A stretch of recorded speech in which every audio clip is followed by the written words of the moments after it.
Hi Ashleigh, how are you? Hi, I'm good. How are you? I'm good, thanks. What are you doing here? Well, I thought I'd come down from my European training base and visit Scott HQ, and apparently I'm getting a new bike today too. Oh, awesome. That sounds exciting. Do you want to go take a tour of this place? Yeah, well, it looks like there's a lot to see, but maybe we could get a coffee first. Yeah, awesome. Let's go for that. Let's go. Here you go, Ashleigh. Thank you. All right, coffee or tea? Both, but coffee during the day. Understandable. All right, do you have any prep session before a race? How do you prepare for that? Yeah, I guess race week, just try and get swim, bike, run, feeling fresh, and yeah, the night before the race I just like to have everything organised, go over my bike, see if it's running smoothly, and yeah, have the bag packed and be ready to go. All right, that sounds very straightforward. And do you have any mental rituals that you do just before the race? Yeah, so before the race I just like to write down a bit of a basic race plan, swim, bike, run, transitions, yeah, and just write down the things that I've been practicing in training and the things that I should think about when I'm out on the race course. All right. And then how does it feel finally going over that finish line? Yeah, it always feels good to cross the finish line of a triathlon. I've done many and generally it's pure relief and yeah, just happiness that you've got to the finish line and hopefully yeah, you feel like you've given it all to put forward your best performance. All right, awesome. And then right after that race, are there any treats that you go for? Yeah, well, you've usually had a lot of sweet stuff in the nutrition when you're racing, so you can't go past anything salty or greasy like chips, burger, anything like that. You're making me hungry. Alrighty, well, have you been enjoying your coffee? Is it okay? Yeah, it's great. Yeah, but I guess there's lots more to see, so maybe we should keep going to the museum? Yeah, for sure, let's go. Perfect, let's go. Hi. Hello, and welcome to the Scott Museum. Thanks. I've got the perfect tour guide for you. Hey, Ashleigh. Hey, Julian. How are you? I'm good. Yeah, fantastic. So here we are in the Scott Museum. Obviously, Scott is a brand with a ton of heritage and history. We've been around since 1958. And this is a great place to have a visual representation of what that history looks like, especially when we look at the bikes. I mean, we've been doing bikes for a long time, and when we look at things, from 20, 30 years ago to where we are today, you can really see that evolution. Yeah, come a long way. Definitely come a long way. Innovation, technology, design is a huge part of our ethos here at the company.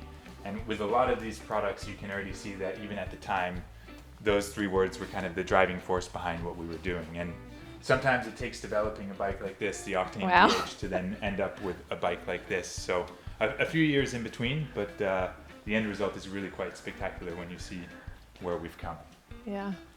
So we've got a bunch of historical stuff in here, and of course, over the years we've been represented by many great athletes like yourself, and we have some of those bikes here as well. So if you Nino bikes, yeah. A Cavendish bike back from the HTC days that was super successful.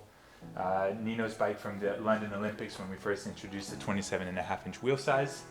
This bike, of course, I'm sure you're a bit more aware of. This is it's a plasma spy shot design, we call it. So this was Sebastian Kienle's. This is the type of design that we used to do when we would pre-release a bike.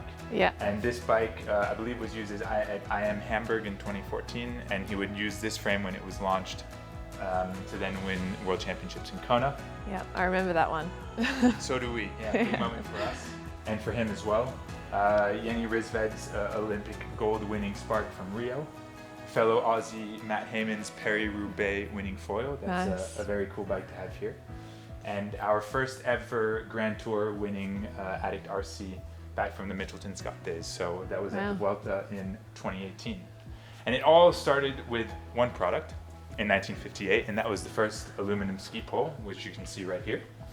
So this was started by a gentleman named Ed Scott, who at the time revolutionized the ski industry by moving away from bamboo and steel to create, the first aluminum ski pole. and the rest is history. We then went into the motorsports market, went further into skiing, and then ultimately in 1989 created one of our most famous cycling products to date, and that was the first ever aero bar, which Greg LeMond used to win the Tour de France in 1989. And Wow. you're a fan of aero bars, I'm sure.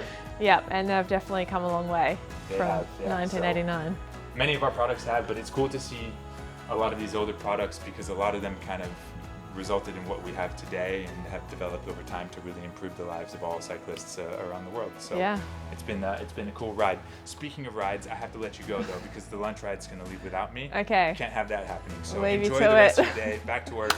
Thank you very much. See you Thanks, later. Julian. Wow, that was a real trip down memory lane.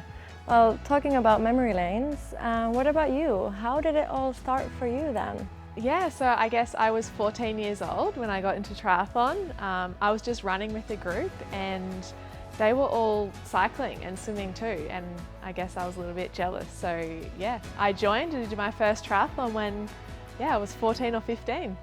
Amazing, you were an ambitious kid. That's awesome. And for the upcoming season, what are your expectations? What are you looking forward to? Yeah, I guess we've already had a big race in the PTO European Open and I was able to place second there, and there's still 2 more big PTO US Opens to go, and one is in the US and one is in Asia. So yeah, I'm really looking forward to those huge races again, and yeah, there's plenty of hard work to be done before them. All right, I'm keeping my fingers crossed for you. It's gonna be good. And then is there any highlight that you're looking forward to in your career, that you're working towards, or something that you really want to achieve in the next years? Yeah, I guess it's only my 2nd year in middle distance racing. So yeah, I've achieved so much more than I thought I would in a short space of time. So I'm kind of just focusing on race to race, but like I mentioned, I'd love to be able to really do well at those PTO Opens and hopefully regain a title, because I was able to win 2 last year. So I guess that's a big goal of mine coming up in this year. I think that's very much achievable. I'm looking forward to seeing you there. And is there anyone that you really look up to in the triathlon scene that inspires you to move forward? And yeah, I guess, well, we just saw Sebastian Kienler's bike back there in the museum, and I guess, you know, I'm super proud to now be a Scott ambassador and watch his career as a Scott athlete. He's obviously achieved so much on the race course, but he's also someone who's always raced with a lot of integrity, and he's someone who I think that has or is leaving a huge legacy on the sport, and someone I look up to. So yeah, it's really nice to see his bike in the museum, and it would be so incredible if I could add one of mine. For sure. And talking of bikes, are you excited to see your new bike? Yes, I am. I cannot wait. All right, well, let's go to a workshop. Yes, let's go. Through here? Yes.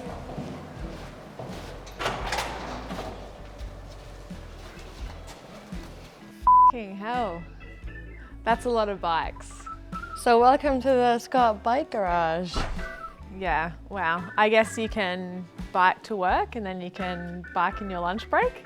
Oh, for sure. We're really enthusiastic about the biking world, so we bike through the day.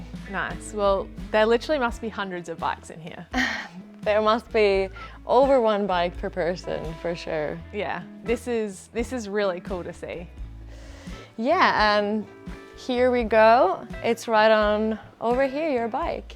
Well, I hope Josh has made his way there, that's for sure. Let's go see.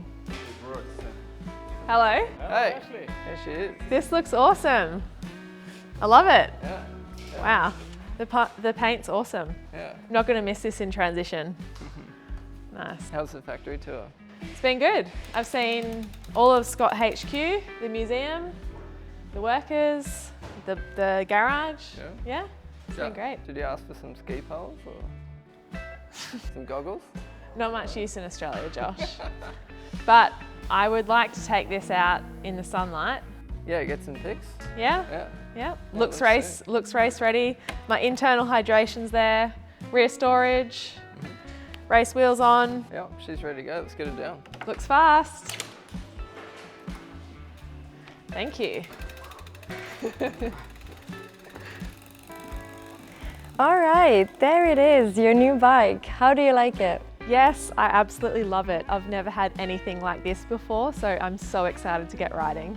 Awesome, I'm excited to see you ride with it. And how did you like Scott HQ? Yes, it was such a great day out. It was so awesome to see the workings behind such an incredible company and also meet so many of the faces behind the emails and get that connection with the people. So yeah, I had such a great day out. Perfect, I love to hear that. And you're off to training now, or? Yes, I cannot wait to take this out on the road, so I've really got to go. All right, thank you for coming. Thank you for having me.